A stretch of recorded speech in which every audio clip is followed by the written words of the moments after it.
اعوذ باللہ من الشیطان الرجیم بسم اللہ الرحمن الرحیم السلام علیکم۔ امید ہے آپ سب خیر و عافیت سے ہوں گے۔ آپ لوگ دیکھ رہے ہیں ہمارے page legal and social awareness. آج کی اس ویڈیو میں ہم بات کریں گے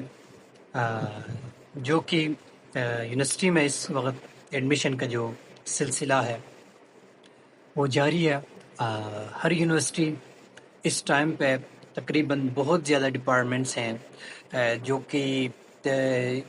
آرٹس کے ہیں، سائنس کے ہیں، اس میں میڈیکل کے، انجینئرنگ کے، جتنے بھی جو ڈپارٹمنٹس ہیں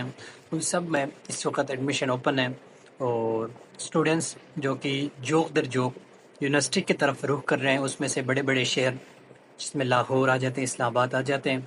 کراچی، ان کی طرف رخ کر رہے ہیں، جو کہ ایک طرف سے دیکھا جائے تو سب اسٹوڈنٹس کے لیے ایک یہ سچویشن جو کہ میں خود اس فیز سے گزر کے آیا ہوں، تو مجھے اس کے حوالے سے بہت زیادہ احساس بھی ہے کہ کس طرح سے ایشوز آ جاتے ہیں اس ٹائم پہ۔ سب سے پہلی بات تو اسٹوڈنٹس کے لیے ایک چیلنجنگ جو کہ فیز ہوتا ہے، اس میں سب سے زیادہ جو ایشو اسٹوڈنٹس کے لیے اس ٹائم پہ آ جاتے ہیں وہ کیریئر کونسلنگ اور گائیڈ لائن کے حوالے سے آ جاتے ہیں۔ اکثر اسٹوڈنٹس کے لیے تو ایشو نہیں ہوتا ہے کیونکہ ان کے گھر میں پڑھے لکھے ماں باپ ہوتے ہیں، بھائی ہوتے ہیں اور بہنیں ہوتے ہیں، ان کے لیے تو ایزی ہو جاتا ہے کہ یونیورسٹی میں ایڈمیشن لینا ان کا گول ہوتا ہے، وہ فکس ہوتا ہے کہ اس یونیورسٹی میں میں نے ایڈمیشن لینا ہے، اس فیلڈ میں نے جانا ہے اور اس کے بعد میں نے یہ کہا۔ لیکن موسٹلی جو اسٹوڈنٹس ہیں ان کے لیے کیریئر کونسلنگ اور گائیڈ لائن نہ ہونے کی وجہ سے بہت زیادہ ایشوز آ جاتے ہیں۔ اس میں سے اکثر کا وقت اور پیسہ دونوں ضائع ہو جاتا ہے، کیونکہ جب ایک جو صحیح سے اس کے لیے گائیڈ لائن نہ ہو تو پھر وہ آگے پیچھے بھٹکتے رہتے ہیں، یونیورسٹیز کا انتخاب اچھے طریقے سے نہیں کر پاتے،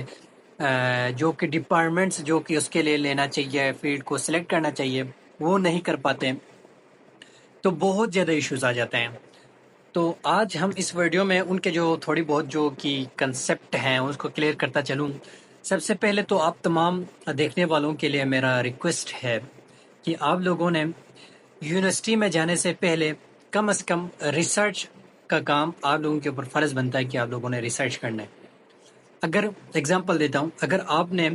وکالت کے شعبے کو آپ نے انتخاب کرنا ہے کہ آگے جا کے آپ نے ججز بننے ہیں یا آپ نے پریکٹس جو کہ ایک وکیل بننے ہیں آپ نے، تو اس کے لیے آپ کے اوپر ذمہ داری عائد ہوتی ہے کہ آپ خود سے کسی سینئر جو کہ وکیل سے یا جج سے آپ مشورہ کر لیں اور ان سے پوچھیں کہ یونیورسٹی کے حوالے سے، کالج کے حوالے سے اور سبجیکٹ سلیکشن کے حوالے سے۔ اگر آپ سائنس کی طرف جانا چاہتے ہیں تو کسی اچھے میڈیکل کے جو ایکسپرٹ سے پوچھ لیں، ان سے مشورہ لے لیں، کیونکہ صرف اور صرف میڈیکل میں ہم سنتے ہیں کہ ایم بی بی ایس کے بعد ہمارے لیے آپشن ختم ہو جاتا ہے، ایسا سمجھتے ہیں کہ ہم ایم بی بی ایس کا سیٹس ملے تو ٹھیک ہے، نہیں تو میڈیکل ختم ہو جائے۔ نہیں، میڈیکلز میں صرف ایم بی بی ایس نہیں آتے ہیں، اس وقت جو بی ایس نرسنگ ہے، فارمیسی ہے اور جتنے بھی میڈیکل کے جو فیلڈ ہیں وہ بہت آگے جا رہے ہیں، تو یہ سب دیکھنا ضروری ہے۔ اب اکثر اسٹوڈنٹس میڈیکل کے بعد سی ایس ایس کی طرف آتے ہیں، تو اکثر کا شوق بھی یہی ہوتا ہے کہ میں سی ایس پی آفیسر بنوں، کیونکہ سب سے زیادہ اس کے اوپر لوگ کو ٹائم اور وقت سب اس پہ اوپر خرچ کرتے ہیں، کیونکہ ہر کسی کا خواہش ہوتا ہے کہ سی ایس پی آفیسر بنوں، کیونکہ اس کے پروٹوکول ایسے ہیں کہ ہر کوئی شوق لگتا ہے۔ اگر آپ کا بھی ایسا شوق ہو تو آپ پہلے ڈیسائیڈ کر لیں، بعد میں آپ کے لیے ایک پچھتاوے کے علاوہ کچھ نہیں رہتا، جو کہ اکثر اسٹوڈنٹس کا